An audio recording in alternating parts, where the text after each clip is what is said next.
Tatizo unashindwa kunielewa nini mke wangu? Mara ya ngapi nakwambia na nakukatalia. Nikishakuwa ofisini sitaki kupigiwa simu. Sasa unaniuliza mimi hayo mambo saizi kweli? Niko ofisini, natoka nyumbani, hapo unaniangalia, unakuja kunipigia simu niko ofisini, unaniambia unataka hela.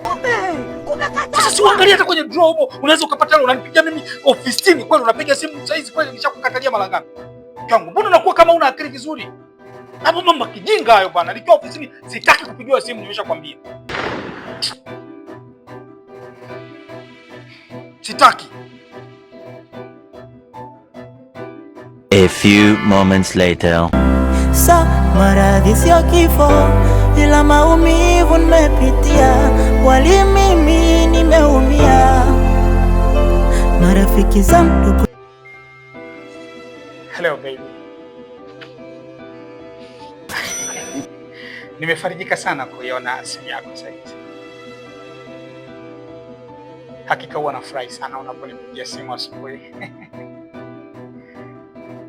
Simu yako huwa inafanya mchana wangu unakuwa mzuri. Kiukweli siku nzima inapita nikiwa salama na furaha. Nakupenda pia. Nakupenda pia kiukweli.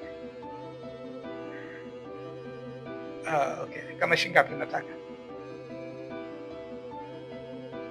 Haya, sawa. Nakuingizia mpenzi. No, piga tu, piga. Yaani muda wote nipigia tu. Bize gani hamna ubizi ofisini hapa, sisi tuko huru tu. Ofisi zetu sisi. Unafanya tu yote. Nakupenda pia. Nakupenda pia. Okay, thanks a lot. Thanks a lot. I call you. Okay, nakutumia sasa hivi. Sasa hivi nakuingizia hapa. Lucky. Haya, hamna neno. Haya.